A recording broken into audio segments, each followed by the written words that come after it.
season blooming, buried in the snow. All this time I'm losing, thinking of the cold memories are useless. I've gotta let 'em go. I've gotta let 'em go.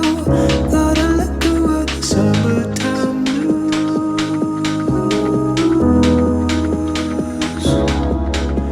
The summertime blues.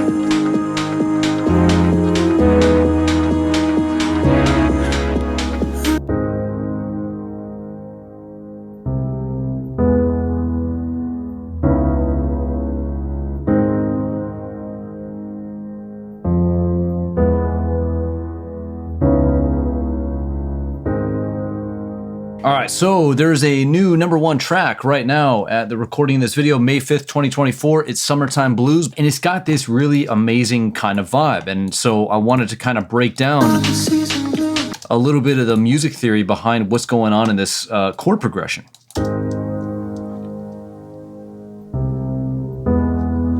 Really cool. And for those of you who just want the chords and want to bounce, you could take a screenshot of the chords right there. And I'll also put a link to this down below if someone wants to download it. I'll put like Ableton's Grand Piano with this or something like that. But other than that, for those who want to learn and want to break down these chords and kind of learn a little bit more about this, let's dive in. All right, the first idea I want to start with is this idea of wrong notes. And the way that I usually hear this is that when producers are playing in a certain key, for example, let's say A minor, and I'll create a new MIDI clip here. I'm going to click on scale, we'll go to A minor, and I'm going to fold the scale right here. So we're only looking at A minor notes. And so if I just play the A minor scale, now if someone plays a note outside of that scale, a lot of times I hear that is a wrong note, right? So for example, if I played instead of B and A minor, which is the second note, I played B flat, okay, that would be a wrong note. And that's just simply not true, okay? So for example, let's change this from, let's turn off scale. And if I just played, and I just wrote in the notes A minor, for example, so A, all white keys, right? So really easy, A, B, C, what are we on, 16th? So it should be a little bit fast, but whatever. A, B, C, D, E, F, G, and then we'll just go back up to the A up here. All right, so if I play this, and it'll be a little bit fast, but let's see. But if I change, like I did, this B right here to a B flat, is that a wrong note? Of course not, right? Because if, for example, I went to scale and I did A minor, wait a minute, that note's not there. But if I change this to a different scale, for example, Phrygian, look at that. All of a sudden, that note is in, I'm going to unfold the scale. You can see that that note is there. And so obviously the main point that I want to make is just that limited view a lot of times, that if you're not strictly speaking to a minor scale, for example, that it's a wrong note. And that's just not true, because look at how many different scales are available to you. All right. And the fact that you can use different notes like outside of what would be called like natural minor, if you went to natural minor, you don't have to use these. And not using some of these notes can actually make your music very interesting. And that's precisely what is happening in this track. They're doing something very cool. It's a little bit more advanced than just simply changing one of the notes in the scale.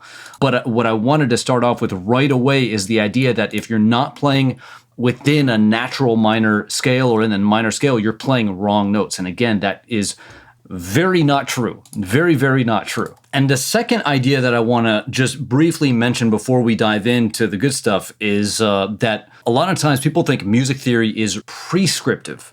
And music theory is not prescriptive. It doesn't tell you what you should do. Music theory is descriptive. It kind of looks at like basically all the music that sounds good to us and tries to explain why it sounds good to us, mostly by defining what is consonant and what is dissonant. And so consonant is when things sound good to us. Dissonant, this is very simple, but dissonant is when things sound bad to us. And just because it sounds bad to us doesn't mean it's quote unquote bad, all right? And what I mean by that is consonance and dissonance, or what I should say is actually dissonance consonance, is very, very important to the basic music concept of tension and release. When you have dissonance and release that to consonance, that's just tension release, all right? And so even the idea that there are bad notes just isn't quite right, because if you take a bad note and resolve it to a consonant note, for example, it works. It sounds good. It feels right, okay? And so once again, music theory is not prescriptive. So if people are scared of learning music theory because they think they're going to have to get locked into a box of doing what is quote unquote right, it's just not the case, because music theory doesn't tell you what you should do. It just tries to describe what sounds good to us. And it can actually be really helpful in doing something like in this track, which is something that most people would not think of. But if you had the music theory knowledge, then this is a move that you could try because you would be aware of it. All right. And so that's kind of why I'm making this video. I just want to kind of open the eyes a little bit to cool things that you can use to make your music sound a little bit more unique.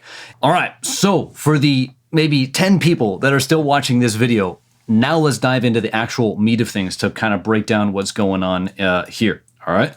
And the first place we have to start is simply starting with the major scale. All right, I want to start with the major scale before we dive into the breakdown.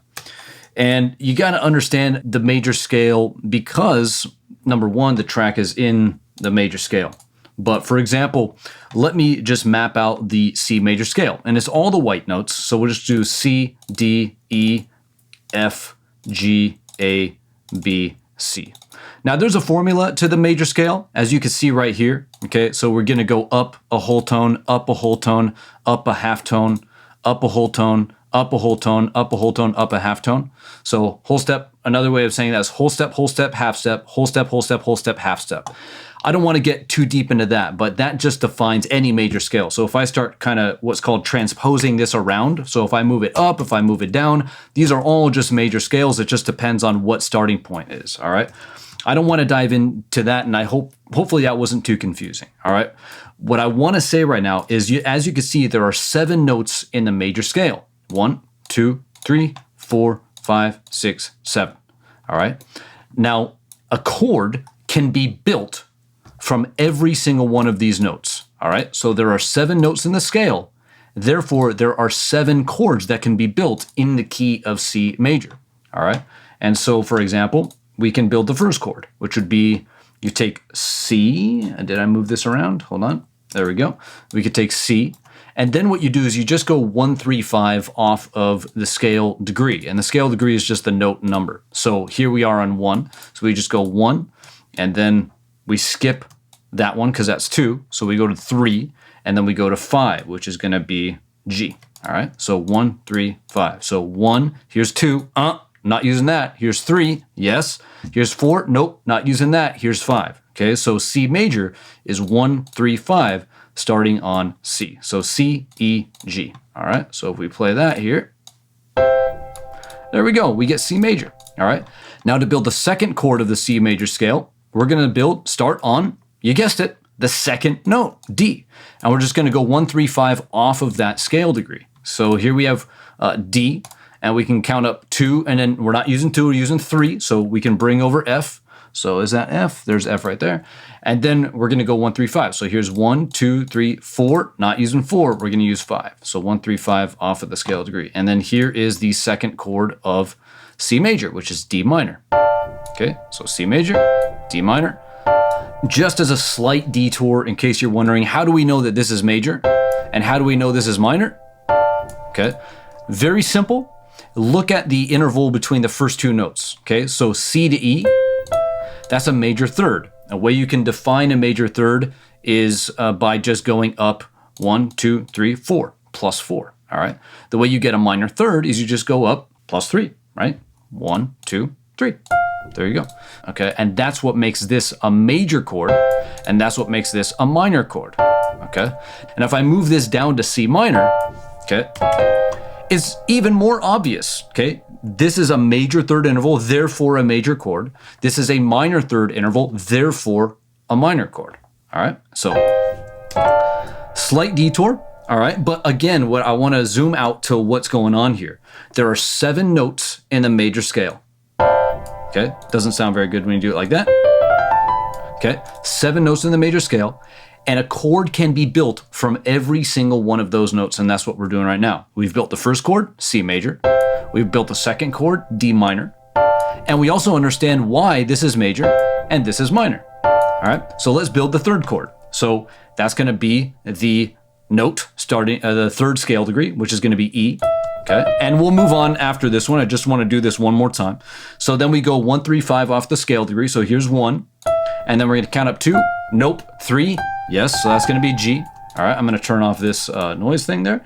And then, so 1, 3, 5. So 1, 2, 3, 4. Nope. 5. Yes, so that's going to be B. All right. So now let's turn this on. And so now we have the third chord of C major. All right. Now, for your own practice, is this a major or minor chord?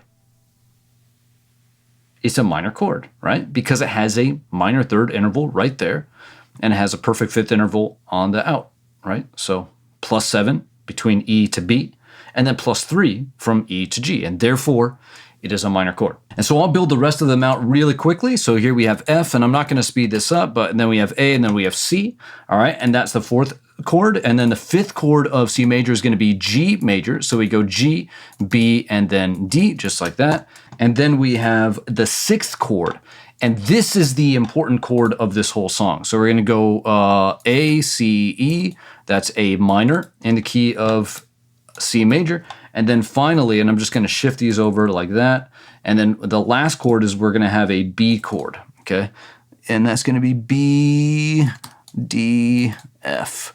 And B, D, F, this is a weird chord. I won't go into this very much, but this is a diminished chord. That's not important. What's important is that chords are built from the scale. You build chords from the scale because now this is where the fun begins in the Chris Lake track, all right? So what's going on? We have all these chords from C major, and the important ones for the sake of Chris Lake's track is the first chord, this one right here, C major. All right. Now, really quickly, Chris Lake's track is in a different key, but we're looking at C major because it's all white keys. It's very simple. All right. We're gonna move it into the key, his key, in just a little bit, but C major just makes it really easy. So the important chords are the first chord and the sixth chord right here. Okay. Number 1 and number 6. Okay. So in the key of C major, all right, we have the interval of a sixth, of a major sixth. What does that mean? So here we have, once again, 7 notes. 1, 2, 3, 4, 5, 6, 7. And the interval between the first note C and the sixth note A is called a major sixth interval. Simple. Why is it called a major sixth interval? Because it is the first and sixth note from the major scale. Really, really simple, right? So you have a major sixth interval. You can also call that a natural sixth. Now, the reason why this is really important is because in Chris Lake's track, he's not using the natural sixth chord. So if Chris Lake's track was in C major and he was playing 1/6, we would expect it to be C major, and then A minor, C major, A minor, okay, 1 and 6, okay? But he's not doing that. What he's doing is called a flat 6. So I'm gonna move these chords really close to each other because that is kind of the important ones for us to kind of look at right now. The 1/6 progression in a major key, right, is basically sounds like this. But again, they're not playing the natural sixth chord from C major, all right? They're actually playing the flat 6 chord. So I'm gonna move this C over here and let's change this to the flat 6. So what does flat mean? Flat means you take the 6th scale degree, which is gonna be A, and you move it down 1 semitone. So this again, from C to A is a natural 6th or a major 6th. If I move this down, okay, that is a flat 6. Okay, so the interval between C and G sharp or A flat is a minor 6 interval or a flat 6 interval. And so Chris Lake is playing a chord off of this note, based off of this note, all right? And so I'm just gonna make that chord really quick right here, and I'm just gonna move that up. And so this is primarily the difference. So here we have C, and then here we have the natural 6. Here we have C major, and then here we have the flat 6 chord. Okay, so this is basically what his progression is doing right here.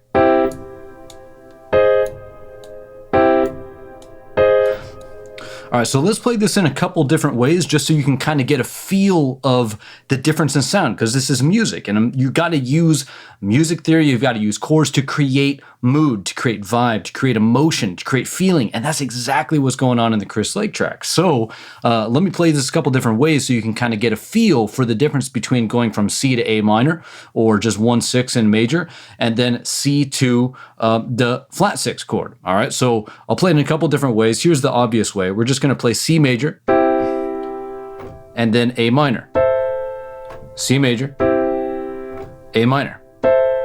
Once again, that's the 1 and the major 6.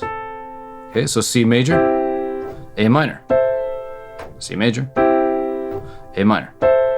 Now let's go to the flat 6. So again, here's the major 6, and then the flat 6 is just right there. So there's your flat 6 or minor 6 interval. So let's play the 1 and then minor 6. So here's 1, C major, and then minor 6. Okay, A flat major. So let's kind of play them back to back. So here's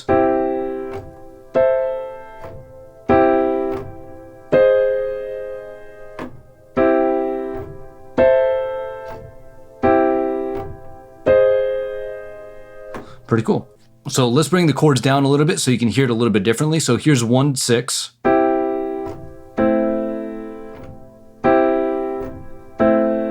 And then here's 1 flat 6.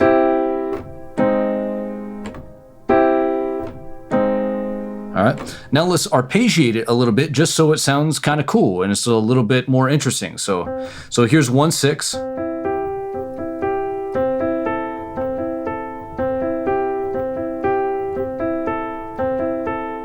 Here's 1 flat 6.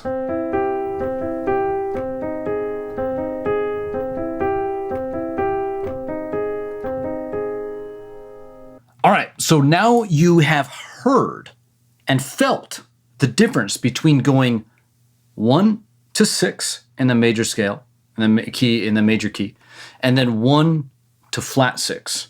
All right, you heard it, you see how it feels, and if you listen to Chris Lake's track, you'll really get a feel for what that feels like. So check this out. And we'll look at this. We're really going to break this down, but there's obviously a little bit of work that needs to be done before that.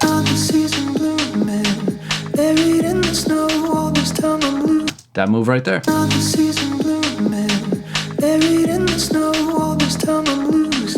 That's the 1 flat 6 movement right there. And it just gives the vibes, doesn't it?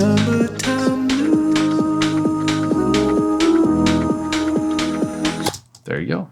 Now what we're going to think about is, why does it even work, right? Where does that flat 6 chord even come from? And so we're going to start with the concept of borrowed chords, all right?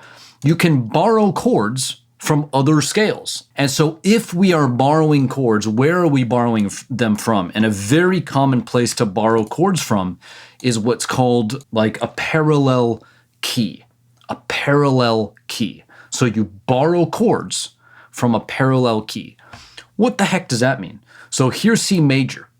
A parallel key, you could say, or scale to C major would be C minor. All right, cool. So I'm going to bring this over here, and we're just going to change this to C minor. So to get minor, we need to flat the 3rd, we need to flat the 6th, and the 7th. This now is the notes of C minor. Now I'm going to put the resolving notes on top here, otherwise it would just drive us crazy. Okay, so here is C major. And here is C minor. Okay, those are parallel scales. They're both have the same starting point. And just like how C major has 7 notes, right? 1, 2, 3, 4, 5, 6, 7. C minor also has 7 notes. 1, 2, 3, 4, 5, 6, 7. Just like in C major, how you can build a chord off of every single one of those 7 notes. So there are 7 chords. The exact same principle applies to C minor. You can build a chord on every single one of the notes of C minor. So we have C, we have E, D, we have E flat, we have F, we have G, we have A flat, we have B flat, and we have C. So that means we have a C chord, we have a D chord, we have an E flat chord, we have an F chord, we have a G chord, we have an A flat chord. Okay, that's what we're going. We have a B flat chord, and we have a C chord. All right. And so you get where this is going. Okay, so Chris Lake, he's using the major chord, so C major, but he's borrowing the 6th chord from C minor, right here. So C. And how do we build chords? 1, 3, 5 off the scale degree. So here's 1, 2, 3. Here we go. We want C. Okay. And then we want 4. No. 5. Yes. So E flat. So here is C major. Here is the flat 6 major chord. It's borrowed from C minor. And you could totally do that, right? It's literally just called borrowed chords. You can borrow from parallel keys, and it's super cool, all right? And now, once again, we're going back to the beginning of the video talking about consonance and dissonance. Now, when you play the A flat major chord in the context of C major, it sounds dissonant. But when you have dissonance, what does that set you up to do? Move back or resolve to consonance, all right? So when you have dissonance, that's an opportunity to resolve to consonance. In other words, it gives you the opportunity to do tension and release, tension and release, all right? Now, one of the very popular ways of using the flat 6 chord is to resolve to the 5 chord. So in the key of C major, you would resolve the flat 6 to G major, because G major is the 5 chord. And now what I want to do is hop back onto the keyboard and play the difference between going from 1, 6, 5 in major, and then also going 1 flat 6, 5 in major again, so you can feel what music actually does and what different notes do. All right, so let's hop onto the keyboard. All right, so kind of same as before. We won't do the fancy arpeggio stuff. Just going to play it straightforwardly. We're going to go 1, 6, 5 in major. So that's going to be C, A minor, and then G major. Okay, 1, natural 6, 5, without me talking. Now let's do 1 flat 6, 5. Check it out.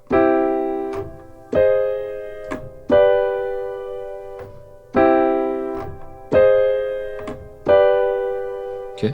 Let's also do it down here because it can give a different sound, different vibe, different feel.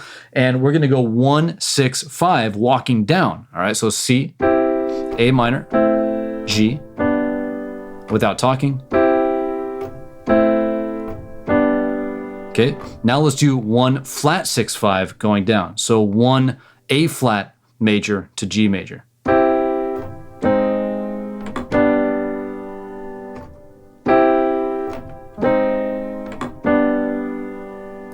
Just different, cool. All right, and so all I wanted you to get from there is 2 things mostly. 1, the concept of borrowing chords. You can borrow chords from parallel keys, all right? And the most common way to do that is to borrow from the parallel major or minor. So in the case of C major, you can borrow from C minor. In the case of C minor, you can borrow from C major, all right? In Chris Lake's case, it's in a major key, but he's borrowing from the parallel minor, all right? And once again, we're gonna break down exactly what's going on in all this MIDI right here when we get there, all right? But a couple more things to go over. The second thing I wanted you to get from this was the feeling of the resolution, the difference in resolution you get from borrowing from a different key is completely different. The 1 natural 6, 5, so C major, A minor, G major, is a very soft landing from A minor to G major.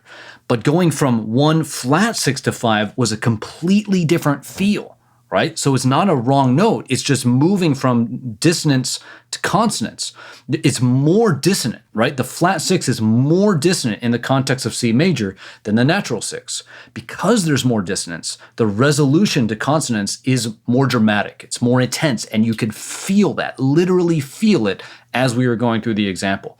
Now, the question I want to tackle here is why, though? Why does it work? Why is it pulling me more into the next chord than the other version, right? Why is A flat major pulling me more intensely to G major than A minor? And if we just get G major over here, it's very easy to see why, literally to see why. And do you notice anything interesting here? Every single one of the notes in A flat major is 1/2 step away from a note in G major. You see that? It's 1/2 step away from any note in G major. So every single one of these notes easily resolves down to G major. That's not true of A minor. So if we go to A minor here, so A, C, E, you can see this is 2 semitones away, right? This is 1 semitone away, so that resolves nicely. This is 2 semitones away. But because they're a little bit further away, it just doesn't have the same gravity, you can say. But if we just pop this down and pop this down, it just is a absolute massive pull to resolve every single one of these notes down to the consonant notes. See how close these dissonant notes are to the consonants. They're so close, right? It's like the gravitational pull of a planet. The closer you get to it, the more gravitational pull you're going to feel. Exact same thing that's going on here. It's that pull down to the G major, which makes that feel the resolution to be more intense and dramatic, all right? There's one last thing I want to mention on why the flat 6 really works in the context of the major scale. If I take this note here, C, and I just pop it up, look at this. There's a common tone between the 1 chord, C major in this case, and the flat 6, which is A flat major. And they just have a common tone. So it doesn't sound completely out of place. It sounds slightly out of place because if I switch over to C major scale here, you'll see this note is not in the major scale. This note is not in the major scale, but it's not totally out because it still holds the most important note in the C major scale, C. All right. So inside the flat 6 chord, we still have that C note. And so we still get that feeling of home right here, but we still get that off kind of eerie feeling because of these 2 notes that are out. And so just to quickly sum up here on why this kind of all works. Number 1, borrowed chords are cool. You could totally do it. Just borrow chords from the parallel key. All right. Major to minor or minor to major. Number 2, we saw the kind of consonant dissonance, the dissonance to consonance, the tension to the release, that extra level of vibes and feel that we get when borrowing chords, especially if we're resolving them properly. And then number 3 is the fact that we still have the most important note in the flat 6 chord, and that is the tonic note, C. But then we get that weirdness, that offness, that dissonance, that eeriness by playing these notes that are outside of the scale. All right, so now, again, here is the MIDI from the Crystal Lake track. And what we'll do is we'll break this down in stages, kind of using what we've looked at. First, we're gonna make this really simple, and then we're gonna look at kind of all the notes that are going on here. So to make it really simple, we'll look at this first chord here. All right, so we have G sharp, we have D sharp, we have G sharp, C, and then D sharp. So G sharp, C, D sharp, that's just G sharp major. And how do you know that now looking at this video? Because you can count, right? You start on G sharp and you go 1, 2, 3, 4. That's a major third. Start on G sharp, you go up 1, 2, 3, 4, 5, 6, 7. That's a perfect fifth. So we have a major third, and then on the outer interval, we have a perfect fifth. That's a major chord. That's literally the definition of a major chord. And so, at least chromatically. And so, there we go. So this is G sharp major. So let's come back over to here, and we're just going to do G sharp major. We're going to put G sharp major over there just like that, okay? we're not going to look at this right now. We're going to look at that in a second. Next, we're going to look at this chord right here. So here we have E, we have E, we have G sharp, and we have B, okay? What is that? That's an E major chord, okay? Here we have a major third, and then from E to B right here, we have a perfect fifth. So this is a major chord, okay? So this is E major. So if we come back over to our MIDI here, this is a major chord, so I could just copy this and transpose it right to E major. So let's go up to E major right there. Now, the question is, what's the relationship between G sharp major and E major? All right, well, let's move this over here, okay, and let's map out the G sharp major scale, okay? Probably easier to say A flat major scale, but that's okay. Let's keep moving forward. So here we have G sharp. Let's just map out the major scale. So we go whole step, half step, whole step, whole step, whole step, half step, and then we're just gonna do right there like that, okay? So we have the 7 notes, right? 1, 2, 3, 4, 5, 6, 7. Then we go start back up at the top.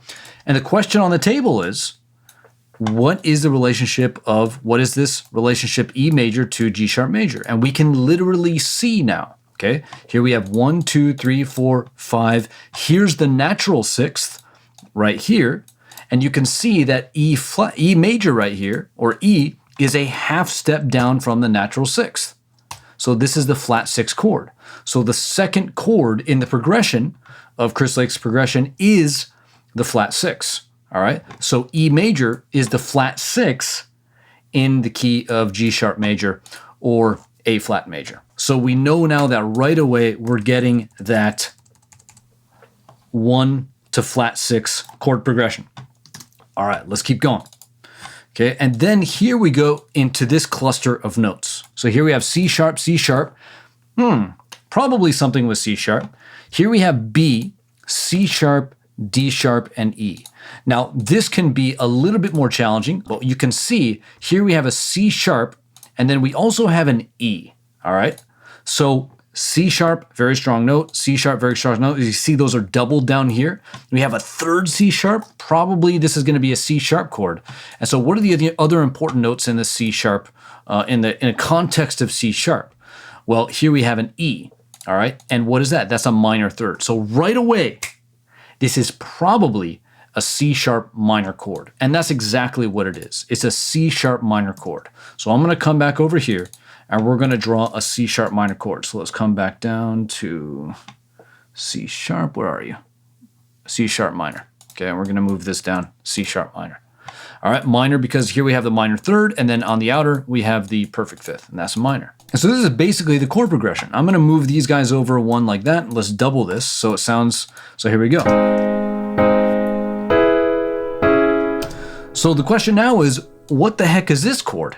C sharp minor, what's going on here? Now, the way that I like to think about what this chord is this chord is basically the exact same as this chord, just with a little extra color. So I personally like to look at Chris Lake's chord progression as literally just 1 to flat 6, 1 to flat 6, okay? 1 to flat 6. That's it, as simple as it can be. That's all that's really going on. But of course, we do have this C sharp minor chord. And so what is this? Well, C sharp minor is what's called the relative minor of E major, okay? And this is actually a very simple concept. We're gonna go back to C major just to break this down and just look at the white keys. So here we have C major, okay? And before, what we talked about was parallel keys. All right. So for example, to get the parallel minor of C major, or really to get the parallel minor of any key, all you have to do is take the 3rd scale degree, drop it down 1, take the 6th scale degree, drop it down 1, take the 7th scale degree, drop it down 1. Here we have C major, here we have C minor. These are parallel keys, okay? Awesome. Now, another concept that you could talk about is relative keys. All right. These are keys that share the exact same notes. All right. So what do I mean? So here's C major and all the notes in C major. Well, if you think about it, what if we just started C major, or but didn't start it on C major, we started it on D. So now this becomes the 1. So 1, 2, 3, 4, 5. This is a completely different scale. Okay, it shares the exact same notes as C major, but it starts on D, and it has different relationships going up the board. This is a completely different thing. This is literally called D Dorian. So if I go to D and I go to Dorian right here, you'll see, boom, look at that. These are all valid notes right there, as you can see based on the scales.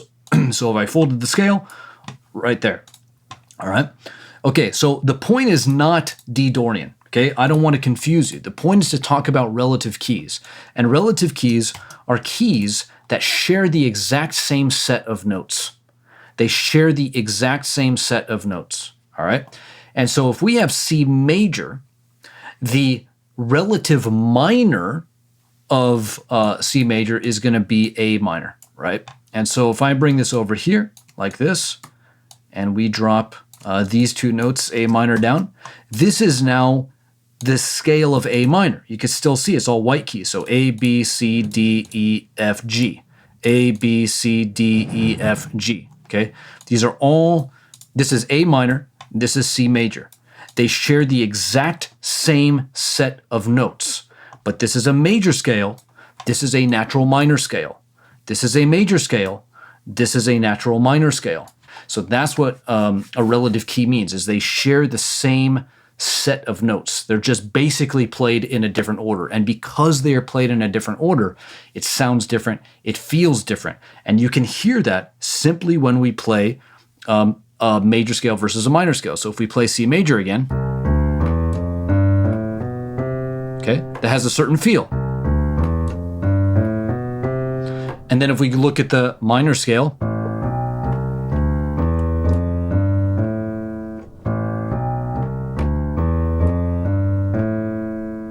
all right, so again, exact same set of notes, just a different starting point and therefore a different kind of ordering, all right? But that's what relative keys mean, okay? Same set of notes, just basically a different starting point, all right? And so when we come over here, you can see we have two common tones. We just have the G sharp and the E, but then the only different note is this C sharp right here, okay? And so that's why these are so closely related that you might as well treat this as the flat 6 with just a little bit of coloration. And the coloration is just this extra note. You can think of it just this added on note. And that's the way that I like to think about it. And so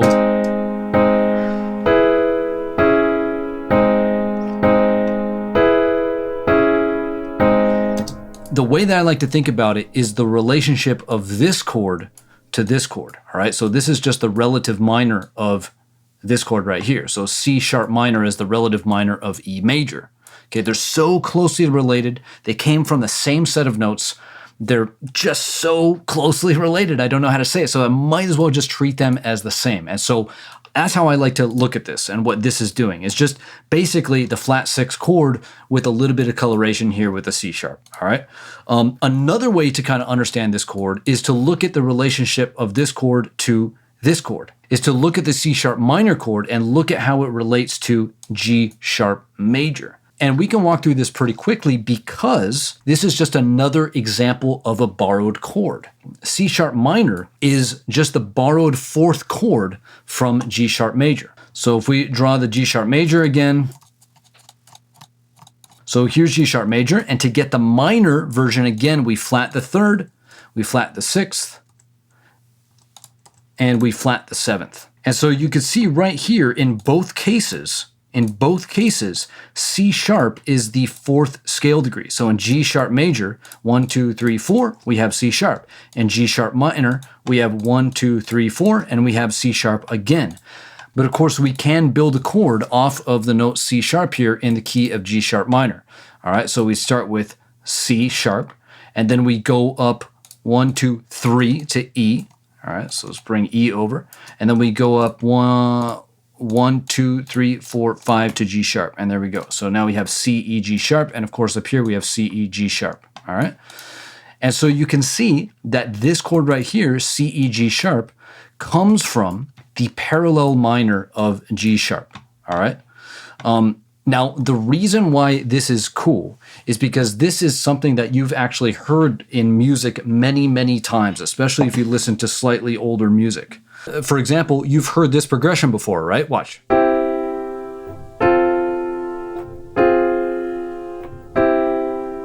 Okay, play that again. So here we have C, we have F major, F minor, and then back to C. All right, so we have 1, and then we have 4 because F is the 4th scale degree and the 4th chord in C major. So 1, then 4, and then we go to the minor 4th, and then we go back to C. And this is exactly like what we looked at before, because check it out. If we have C, and then we go to F major, we have this note right here. But then when we go to the F minor, we go here, we go from A down to G sharp, and then finally we resolve back to G right here. So it goes exactly back to what we were talking about earlier, how when you use borrowed chords, you can get this extra tension, this extra dissonance, this extra gravity, this extra pull into the resolving note. The resolving note ultimately is going to be this note right here, G, in when we play C, F, F minor, back to C. So we go up to F major right here, and I'm just going to play the inversion of it. So right here. And then F minor borrowed chord from C minor. And then that helps us resolve really nicely back to C. So we get this really cool walking down from A down to G.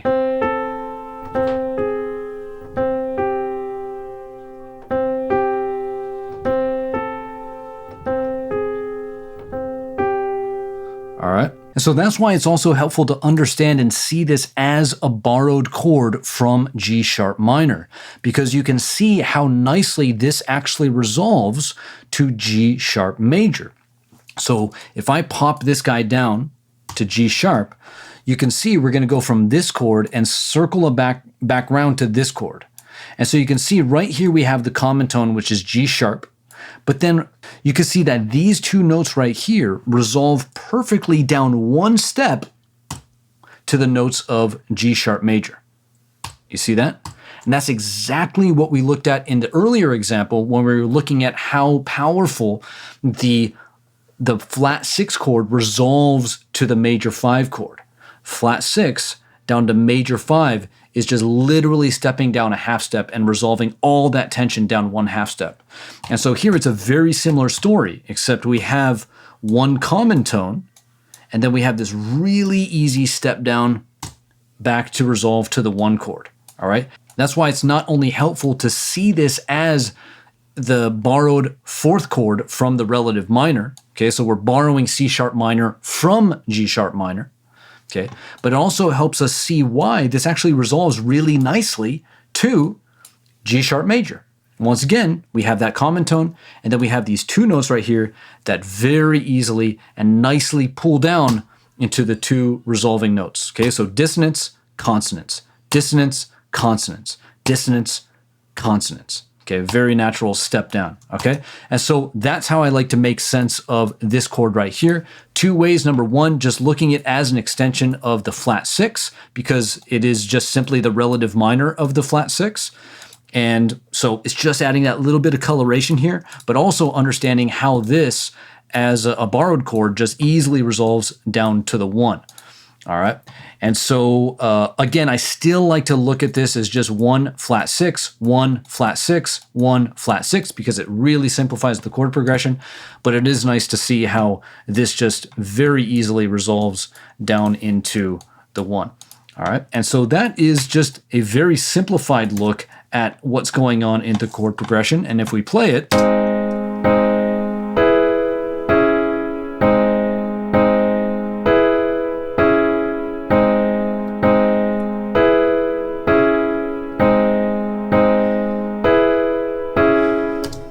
there we go.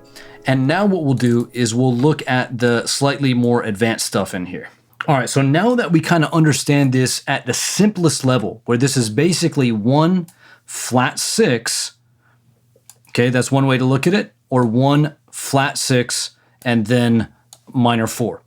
Okay, so that's kind of the simple way to look at this. And then what we can also now make sense of is this note right here, this C note. We can look at a couple notes more in this chord right here. We can also look at this F, and then we'll look at this again, which is the same as right here, just a couple extra notes, all right?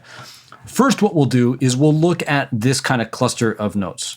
We saw that we have the C and we have the E right here, the C sharp and the E. So that gives you that C sharp minor chord, which again is the borrowed 4 chord from the relative minor. So we're in the key of G sharp major, and we are borrowing the 4 chord from the G sharp minor, which is C sharp minor. And then we saw how nicely that resolves here. But there's a couple extra notes here, right? We've got C sharp, we've got C sharp, we have E, so that makes sense. But what about B, and what about D sharp? Okay, so let's go back to over here. And what we'll do is we will actually draw this out. And so what we'll do is we'll talk about chord extensions.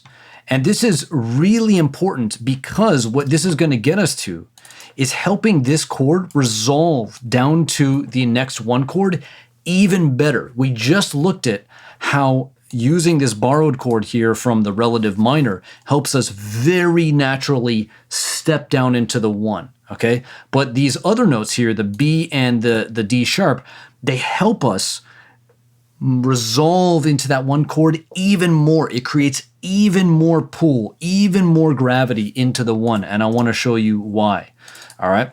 And so we'll talk about extended tones, all right? So let's go back to C major, because that's the easiest thing in the world. So C, D, E, F, G, A, B, C. And like we talked about at the beginning of the video, once again, using what we've talked about before, we know how to build chords from a scale. It's just 1, 3, 5 off of whatever scale degree. So we're going to start on the first scale degree, and we're just going to go 1. Okay, we're not going to use 2, we'll go to 3. Okay, and then we're not going to use 4, but we'll go to 5. So this is 1, 3, 5. Okay, 1, 2, 3, 4, 5. And there we go, we got our chord. Now this is just a 3-note chord. It's a triad. It just has 3 notes, all right? But what we can do is we can continue to add notes to this chord, all right? And how do we do that? Well, we just basically keep on skipping notes. So instead of 1, 3, 5, we could do 1, 3, 5, 7, or we could do 1, 3, 5, 7, 9, all right? And so that would give us in the case of 1, 3, 5, 7, let's just do that really quick. So right there, this gives us what's called a major 7th chord. Why? Because it has the major 7th in it, right? And then what we can do is we can then add the 9th. We can go 1, 3, 5, 9. Now, what the heck is 9, right? 9 is just 2, all right? So what do I mean? So check this out. If I take away this C and I go 1, 2, 3, 4, 5, 6, 7, and then we can do 8, and then it just starts over, right? And then it just goes 9, all right? And so you can see 9 is really just the same as 2. It's just basically an octave up, all right? So then what we do is we just go to 9. So this is 1, 3, 5, 7, 9. And can you guess what this chord is called? A major 9 chord. It's crazy, all right? Very creative. Okay, but there you go. So let me play these for you, all right? Because these sound really cool. So here's C major, right? All right. If we add in the 7th right here, this is what a major 7th sounds like. Play it again. Sounds really pretty. If we bring in the 9, okay, we add in the D.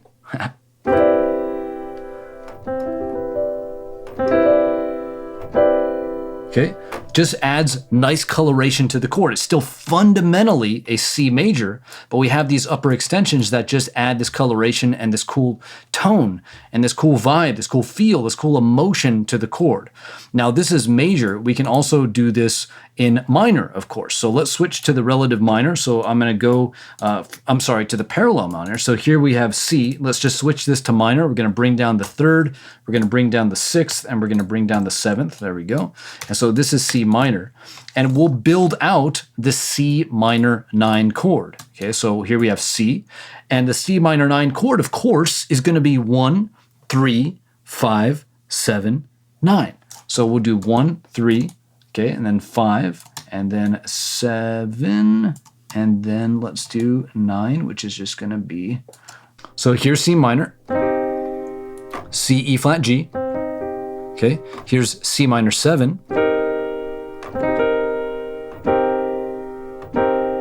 C minor, C minor 7. Just adds that little coloration up there, right? And then let's add in a 9, so the C minor 9. Here's C minor, C minor 7, C minor 9. Okay, and that's exactly what's going on right here. So if we map out C minor, so we would have C sharp, and then we would have this, we have the flat 3, then we would have 4, and then we have 5, and then we have the flat 6, flat 7. Okay, so this is right here, C minor scale, all right? And so you can see he has C, and he have E, but he also has B right here, which is the 7th, and he also has a D sharp, right? So here's the B, here's the D sharp, all right? So here he has the B, and then he has the D sharp, and so that is just simply a C minor 9, right? He's just playing the notes in a C minor 9 chord, all right? And so that's all that's going on in this extra chord, all right? So here we have just G sharp major, here we have E major, here we have C minor, C sharp minor 9 chord, C sharp minor 9. Now, why is this cool? Because it just helps add these extra tones and these notes that help resolve. So not only do we have the D sharp, this common tone here that kind of plays across, so that 9 just continues to play across here. So that just makes it feel like it resolves even better. But here we have the E step down to the D sharp, right? Here we have a C sharp. You can see that that C sharp is obviously the root of this chord. That steps down to the C. Here we have this B. This is the 7th of C sharp minor, and that just resolves right there. So we have all these notes just resolving to the notes of the tonic chord here very nicely. And besides the fact that these extra notes help us resolve to this chord nicely, it just sounds really cool, doesn't it? So for example, if I play the C sharp minor 9, it just sounds really good. And so the last things we need to make sense of is this note right here and this note right here. Okay, this note right here, the C, is very easy to make sense of because you can see it's just part of the G sharp major. And so he's just playing this note. It doesn't do anything kind of special here, but what you can see that it actually does is this C highlights the movement, the step down movement from C to B, okay, that semitone movement down, okay, it highlights that movement. So let's play this really quick so you can hear that. Boom, boom. It really highlights the movement from here, boom, to there. Watch this. Don't you just hear that movement now?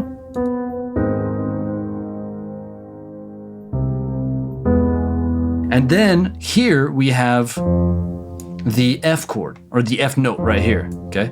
Now this is not at all part of this chord, but once again, what we're getting is an emphasis to really highlight a half step movement down into the next chord. The C highlights that, that movement from C down to B, but right here, the F highlights the movement from here down into the E. It's just really, really accenting this, helping this chord right here stand out by drawing attention to it by stepping down a half step. Check this out, watch.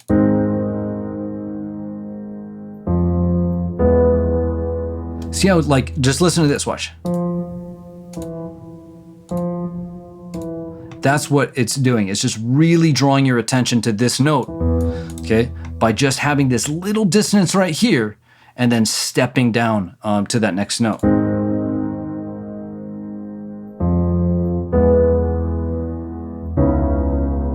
And so that's the whole progression. We've got G sharp major, okay? That's the 1. Then we have E major, that's the flat 6 major chord.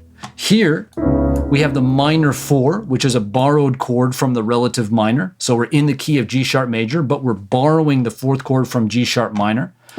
This is also a minor 9 chord. So it has the 7th, and it also has the minor, and it also has the 9th in it as well. And so it just gives it this really cool coloration. All right. And then this note right here just helps us emphasize that half step down from C to B. And then this F right here just helps us just emphasize that half step down from F here and highlight that E. And that's really it. Again, I like to think of this fundamentally and simply a 1 flat 6 progression. We're just going 1 flat 6, and then this is really just maybe some coloration on the flat 6. Okay? And that's it. It's actually very, very simple, but we had to go all this distance just to kind of break it down in this way. And so what are the kind of takeaways? The takeaways are the two things that I said in the beginning. Number one, that there's really no wrong notes if you use them correctly, if you know how to kind of resolve them in the kind of right way. And you can see that almost all resolution just boils down to getting these weird half steps and then resolving them to consonant tones. All right. Second is, again, music theory is not prescriptive. Nothing about this video should tell you this is what you should do. Nothing about what I've described in the music theory of this video should tell you what you should do or what you are allowed to do or permitted to do. The exact opposite. It simply describes why something unusual or uncommon or weird like this works. That's it. It just describes why it potentially works for us. And we looked at that a lot in this video.